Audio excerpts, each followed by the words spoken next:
kde ťa uvidíme, alebo kde predpokladáš, že by si chcel toho roku štartovať? Čaká nás Európa, veľmi tesne na to, 2 mesiace, myslím, že bude tá pauza a bude svet. 3 mesiace, nie? Júl, august, septembri, nie? Začiatkom septembra, čiže 3 mesiace. Je to pre teba výhoda, nevýhoda? Neviem, na to sa nezamýšľam. Nebudem asi na problém podľa všetkého. Určite Európu ideš, svet? Tak ide, pokiaľ sa nestaneš nepridajú, tak idem, áno. Pravdepodobne ma dneska menujete, neviem.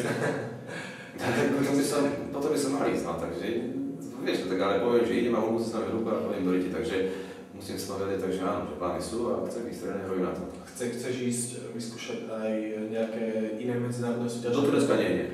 Nie ideš Turecko? Také podmienky, ktoré väčšie nesplňa. Jasné. A čo sa týka napríklad Nemirov, zlotý tur? Pravdepodobne pôjdem, pretože má ako osobný výraz je požiadal, aby som tam prišiel, tam je jubilejný ročník a odozdávajú sa ceny.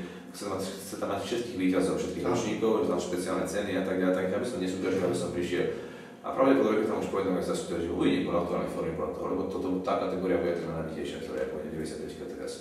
To myslím, že každý rok bola 95-ka, sa musíš dať, to bola kráľovská disciplína, proste tí najlepší športovci. Keď som si dobre, tak pôjde. Ako, neviem, či si sledoval tohto ročný zlotý túr, alebo posledný ročník, čo hovoríš na zápas Brezvenk a Ciplenko na tú pravú ruku, neviem, či si to videl. Čo na to povedať? To musím dať povedať, treba vidieť a nech si každý robí sám na sebe, no je to je tam demonstrované to, že váha a fyzická sila, veľkosť niekedy nič neznamená. Proste proti tej Brezvenku. No samozrejme, to bola spôsobené obrovskou technikou, ale to má niekde tam dobre položené. Treba to prísť, niekde to tam má dobre pokladané, to dá vesti. Dobre, ja ti ďakujem za rozhovor, ďakujem, že vlastne je to tvoj prvý verejný tréning, ktorý uvidí široká verejnosť. Za to ti veľmi pekne ďakujeme za tento rozhovor a dúfam, že veľa mladých k tomu, aby prišli a robili. Dúfam, že to bude. Dobre, ďakujem ti a držím prsty.